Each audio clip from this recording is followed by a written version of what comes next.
Siya nga pala, mag-uumpisa po mamili ang Kapitolyo ng palay. Umiyak po yung mamayan. Nakikinig po ang Kapitolyo. Nakikinig po yung limamang lingkod. Bibili natin mas mataas sa kasalukuyang presyo. Kauna-una ang hinihingi ko sa isang maling palalawingan is to earmark such amount. Meron na tayong pondo. Natanda ko 2007, pagtayo ko pa lang bilang gobernador ng pondo. Ngayon, proud to say that the average daily balance of the provincial government is no less than 4 billion pesos. And for that, we will be able to continue with the program. Hindi tayo ng palay. Diretso sa magbubukid. Wala kang middleman. At ang mga palay na ito, gagawing bigas. At mga bigas na ito, makakarating muli sa bawat kahanan na lalabigan ng Pilipinas.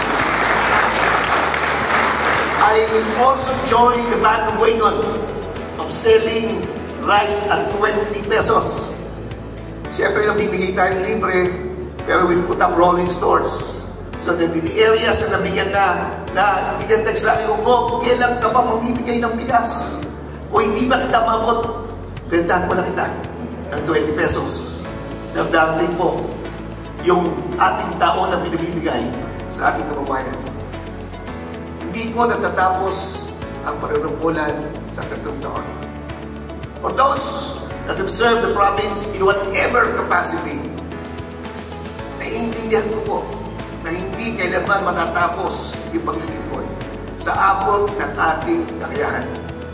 As the oath of office suggests, to the best of my ability, let us all together capture that moment, capture that word, to the best of our ability. So help us God, let us serve the province of Nueva Ecija. Mabuhay ang lalawigan ng Nueva Ecija, mabuhay ang ating Panginoon.